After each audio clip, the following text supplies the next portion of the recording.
Address 24 Christ's endorsement of John the Baptist. And John calling unto him 2 of his disciples sent them to Jesus, saying, Art thou he that should come? Or look we for another?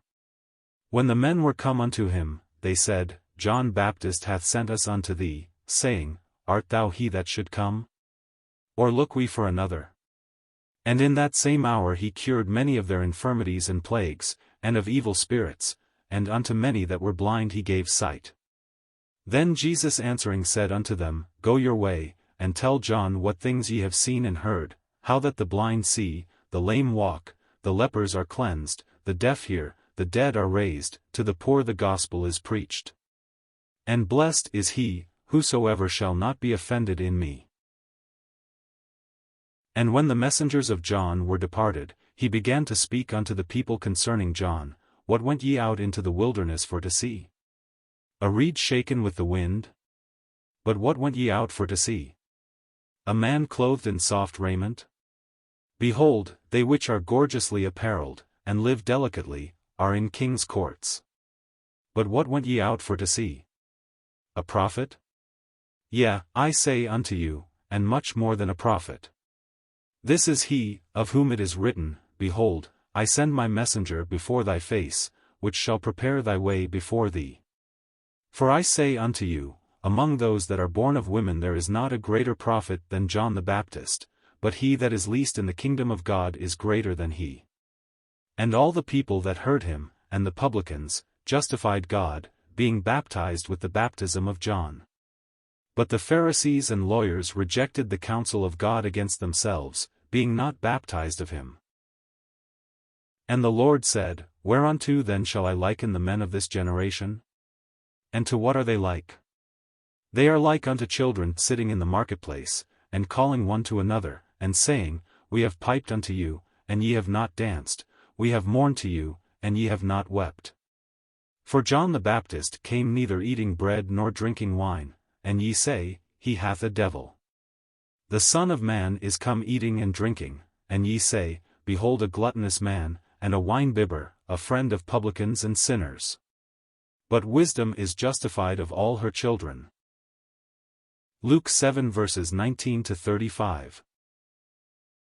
During the early part of our blessed Lord's ministry, John the Baptist was arrested by order of King Herod because of his faithfulness in seeking to press upon the conscience of that wicked monarch his vileness and corruption, particularly in connection with his adulterous relation with his brother's wife, Herodias. For months John was allowed to languish in prison. According to tradition, this was the castle of Machaerus, a stronghold in the wilderness of Judea overlooking the Dead Sea. There is no positive proof, however, that John was there incarcerated. Machaerus is quite a distance from Tiberias, where Herod held his court and where John was brought to be beheaded. At any rate, wherever he was confined, it must have been for him a strange ending to his great ministry. He who had been used to speak to thousands and who had presented the Lord Jesus to them as the promised Messiah, the Son of God, the Lamb of God who taketh away the sin of the world, now seemed to be neglected and forgotten. Doubtless, there would come to him from time to time rumors of the great miracles that Jesus did, and reports of his discourses, but there was nothing to indicate that he was actually presenting himself to Israel as the promised Messiah. Whether John himself began to entertain doubts as to this, or whether it was simply his disciples who were perplexed, we cannot now say, but we are told in this passage that John called unto him 2 of the disciples, and sent them to Jesus, inquiring, Art thou he that should come, or look we for another?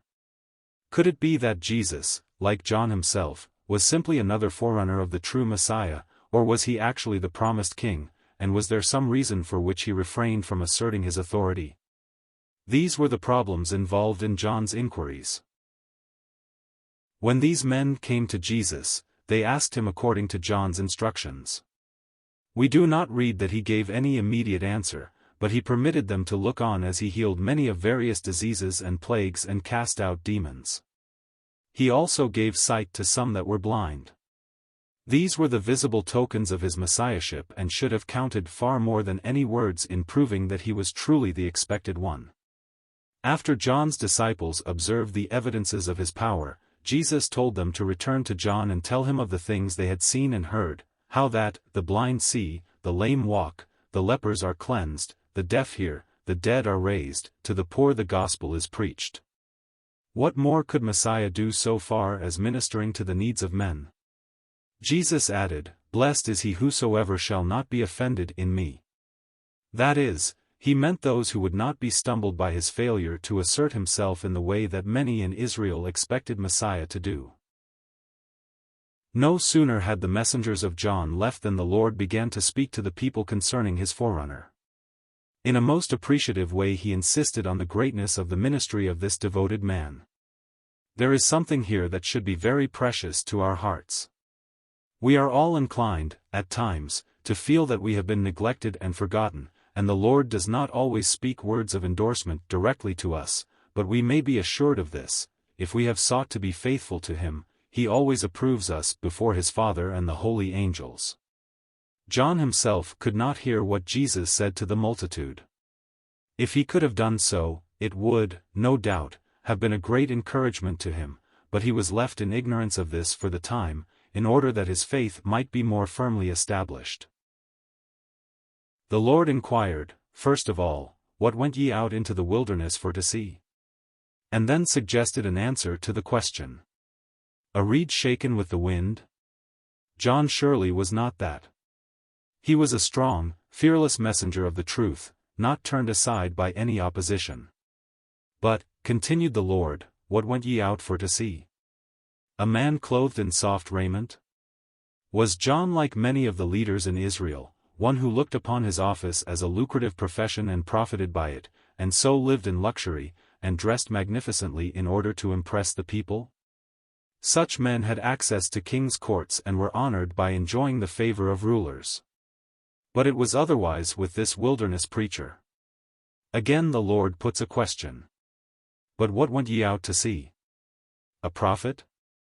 Immediately he adds, "Yea, I say unto you, and much more than a prophet." A prophet is one who speaks directly for God.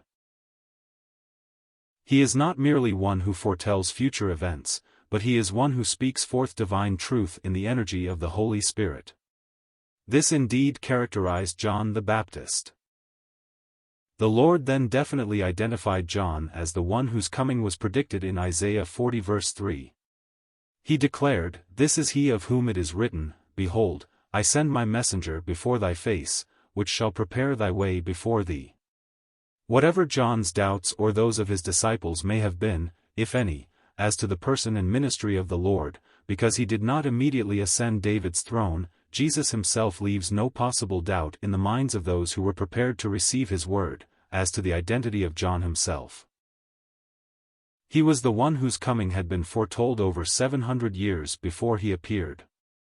It was given to him to herald the advent of Israel's Messiah, God's Son, the world's Redeemer. Because of this special privilege granted to John, the last of the prophets, Jesus added, "I say unto you, among those that are born of women there is not a greater prophet than John the Baptist." Isaiah, Jeremiah, Ezekiel, Daniel, and all the rest of the prophetic brotherhood, looked forward to the coming of Messiah, but it was given to John alone to actually present him to Israel and proclaim him definitely as the long-expected deliverer. John was the last of the Old Testament prophets. We are told elsewhere, the law and the prophets were until John.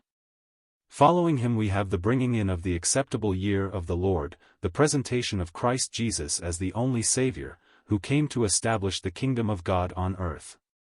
It was given to John to direct people to the King and to stand, as it were, at the open door of the kingdom and invite people to enter, but he did not live himself to go into the new dispensation and so become a member of that kingdom in the form in which it has taken since Christ came into the world. And so Jesus said, "He that is least in the kingdom of God is greater than he." We need to remember that the terms "the kingdom of God," as used here, and "the kingdom of heaven," as used in Matthew, refer at times to two different aspects of the kingdom. They speak primarily of heaven's rule established on earth. That kingdom was offered to Israel, but rejected by them. Nevertheless, the authority of the Lord was recognized and has been recognized by millions since, and these enter into the kingdom of God in its present spiritual and mystical form.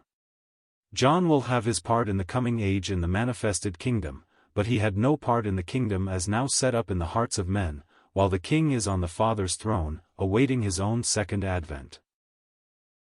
We have the results of John's ministry set forth in verse 29, where we are told that all the people that heard him, and the publicans, justified God, being baptized with the baptism of John. That was a baptism unto repentance. It was the acknowledgement on the part of the baptized that they were sinners and deserved to die. In making this acknowledgement they justified God. Baptism itself had no part in their salvation. That could only be through the Lord Jesus himself, whose great atoning work John proclaimed when he exclaimed, "Behold the Lamb of God that taketh away the sin of the world." John never taught that baptism, as such, could take away sin. His baptism was only the outward acknowledgement of the fact that men were sinners and needed a Savior. Great multitudes in Israel listened to John with appreciation and exercise of conscience, and so received the testimony of God against themselves and humbly owned their lost condition by being baptized of John. But it was otherwise with the majority of the leaders. The Pharisees and lawyers, we are told, rejected the counsel of God against themselves, being not baptized of him.